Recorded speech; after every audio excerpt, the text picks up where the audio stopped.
I'm the Head of Participation and Engagement for the Tower Hamlets Partnership. And if I just say a few words about the partnership and what we are, just so you get some context. Tower Hamlets Partnership was set up in about 2001, and the aim of the partnership is to bring some of the key service partners, like the health service, the police service, but also the council services, the community organisations and residents together in looking at how services are being delivered in Tower Hamlets. And the ultimate outcome is that we want to try and improve those services so they're meeting the needs of our community. We are at a stage now where we're looking at developing something called a community plan, which is a central government require each local authority to have a partnership and to set up something called a community plan, which helps us to think about the direction that we want to move in, but it also tells us what our priorities are, so what we think are the big issues that we should be looking at as a community but also as service providers. And what we want to make sure is that we're actually listening to residents, listening to the communities that we're supposed to be serving and ensuring that we've picked up some of their issues.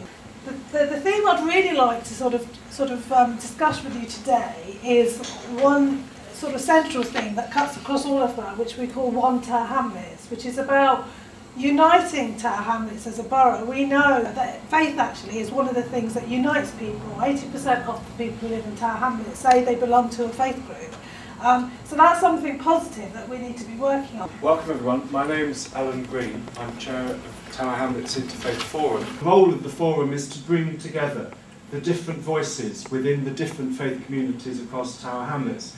And in doing so, discover where we stand together, where our differences lie, and most particularly, how we can relate to one another from within our own faith communities, so that we can respect one another and we can understand the differences between ourselves. So we're just looking for some words, maybe a couple of words together. What does it mean? What does it mean to live with other people, and how you think as a member of faith community you should live? As a Muslim, Allah is commanding us in the Quran that He has made everyone different. So not to fight each other, etc., is to work together. So we believe Islamically it's a part of our principle. One of our core principles is to work with everyone. I'm just going to scribble that down as you're saying it. Of course you can. When he said neighbours, he did not mean any other particular faith over the neighbours mean the neighbours, whether they're black, white, or Hindu, Muslim, or Christian. This is what is starting, he's trying to how can you build a relationship? This is an important thing. The orange dots are for things that are being done by faith leaders. Education provision? Yeah, where do we want that to go? Public worship has to be number one. At the same time, the catering for the elderly peoples and young people in the community.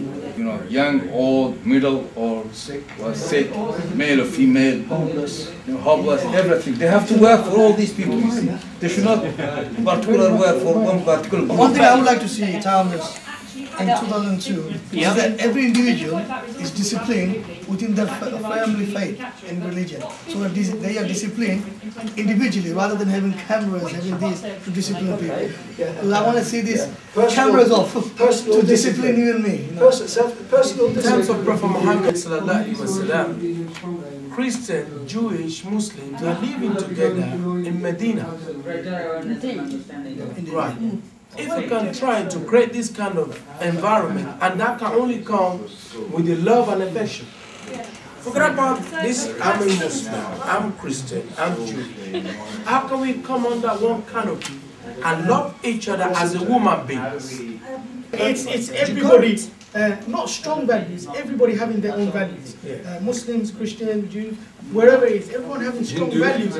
But when they are coming together on common ground, when there's something common, everybody has to partake in it. That is it. Everyone having their own religion, but living together and fighting for common good. Yes.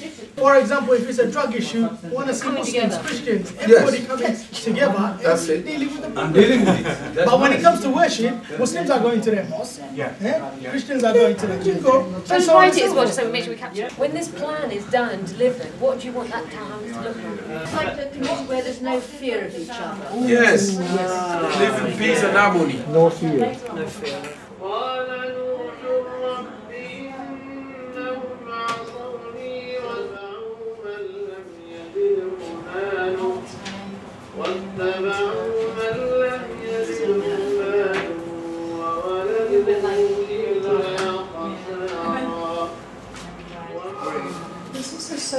surprise, isn't it?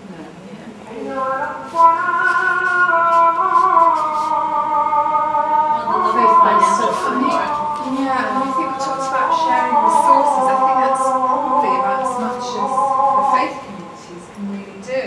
But if we were going to improve prosperity, well, I'm saying is there something about our tolerance and understanding by 2020 being wider than sometimes it is now. Again, we just got this card. Something that we lack in society about moral education in our so I think this is what I personally would like to see. That moral education is strengthening up. So what is it in Tower Hamlets you'd like to see? Recently, I think. I know they have language classes. They could have a few of the schools probably have Arabic classes or Arabic language classes. It makes it easy for the kids. Racism and stuff, but there's still that idea that even if you start out poor, you can work your way to having something better. Yeah, and that seems, and it seems to be lacking. Something about the strength of faith, i.e. why do people follow a faith? Because they believe it's strong. So it's conceding that there may be other faiths or people who don't have faith. It's not necessarily straightforward exercise. So articulating what that means, having the spaces in which to explore.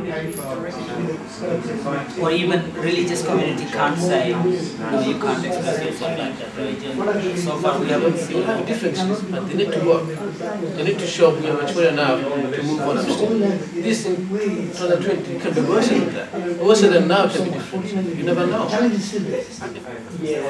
do we make sure the schools are open to all, whilst they're still able to kind of hold on to their faith? What one thing would you do to get over whichever one of these barriers you think is potentially the biggest? So what would you do to stop schools being divisive? Or what would you do do you think somebody should do to address the lack of space for interfaith meetings? It's overarching idea that to tackle, it will help to tackle all of these constituencies, to promote a greater knowledge of English language. I suppose it also opens up quite a lot of doors for miscommunication.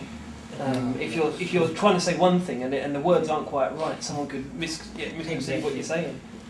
Giving them the human value. Well, maybe it's something about by 2020 we'll be celebrating, hopefully we'll still be celebrating almost the 20th anniversary of the Town's Interfaith Forum. And there's something there about the ability of us locally to negotiate the problems and the differences that we might have in order to come to some sort of common view. So I think the thing is it's always going to be difficult. There's always going to be differences. But if we are able to sustain the Interfaith Forum in some version for that length of time, it would be immensely powerful. I mean, the idea wasn't to get a consensus view today, it was to sort of capture the diversity of opinions and things. So we'll capture that in a report, and it'll go up on the Interfaith Forum website, so if you want to pull it off, you can use it from there. We'll also post it out with the newsletter, the next newsletter that goes out in about 3 weeks' time. And then really, I think what Shazi just wanted me to mention was that this is the beginning of a kind of dialogue about how we do this. So, you know, some of this is about teasing out ideas that maybe are half-formed, or, you know, I put seeds of ideas in your heads, and certainly put a lot in ours. So, over the next sort of 6 months or so, we'll be coming back and talking to people and firming up what it might mean in practice in different ways, you know, in relation to the Interfaith Forum, but also in relation to services or particular areas. Thank you very much for all of your thoughts.